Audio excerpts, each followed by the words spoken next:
ഇത്തവണ നാട്ടിൽ വന്നപ്പോൾ ഫാമിലി ആയിട്ട് ഞങ്ങൾ പോയത് ഇല്ലിക്കൽ കല്ലിലേക്കാണ്. വീട്ടിൽ നിന്ന് ഇറങ്ങിയപ്പോൾ ഏകദേശം ഉച്ചയായിരുന്നുകൊണ്ട് പോകുന്ന വഴി ഞങ്ങൾ ഒരു ഹോട്ടലിൽ കയറിയിട്ട് ബിരിയാണി കഴിച്ചിട്ടുണ്ടായിരുന്നു. ചിക്കൻ ബിരിയാണി ആയിരുന്നു, നല്ലതായിരുന്നു. എന്നിട്ട് ഞങ്ങൾ നേരെ വെച്ച് പിടിച്ചു ഇല്ലിക്കൽ കല്ലിലേക്ക്. സോ ഫൈനലി ഞങ്ങൾ അവിടെ എത്തി. ഇത് അതിൻ്റെ ബേസാണ്. ഈ ബേസ് വന്നിട്ട് ചുറ്റും മലയാണ്. ഇവിടുന്ന് നമുക്ക് ഒന്നെങ്കിൽ നടന്ന് മുകളിലേക്ക് കയറാം, അല്ലെങ്കിൽ നമുക്ക് ജീപ്പ് എടുക്കാം. ഞങ്ങൾ ജീപ്പാണ് എടുത്തിരുന്നത്. ഈ പോകുന്ന വഴിയുള്ള വ്യൂസൊക്കെ കാണാൻ നല്ല ഭംഗിയാണ്. ജീപ്പിലൊരു 3-4 മിനിറ്റ് ട്രാവലേ വരുന്നുള്ളൂ. ഇതാണ് നമ്മളുടെ ഇല്ലിക്കൽ കല്ല്. കാണാൻ നല്ല രസമാണ്. അതിൻ്റെ മുകളിൽ നിന്നിട്ട് താഴേക്ക് നോക്കുമ്പോൾ നമുക്ക് ഫുള്ള് ഒരു കംപ്ലീറ്റ് വ്യൂ കിട്ടും. ഒരു നല്ല കോടയൊക്കെ ഉണ്ടായിരുന്നു, ചെറിയ തണുപ്പും ഉണ്ട്.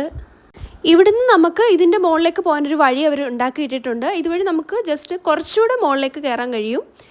ഞങ്ങൾ മുകളിൽ ചെന്നപ്പോഴത്തേക്കും ഫുള്ള് കോട അടിച്ച് കയറി. ഇതാ കല്ല് ഫുള്ള് കോട കൊണ്ട് മൂടി. അതുപോലെ തന്നെ താഴേക്ക് നോക്കുമ്പോൾ അവിടെ ഫുള്ള് കോടയായിട്ടുണ്ടായിരുന്നു. പിന്നെ ഞങ്ങൾ താഴെ ഇറങ്ങി വന്ന് ഓരോ ഐസ്ക്രീമും കഴിച്ച് തിരിച്ചു.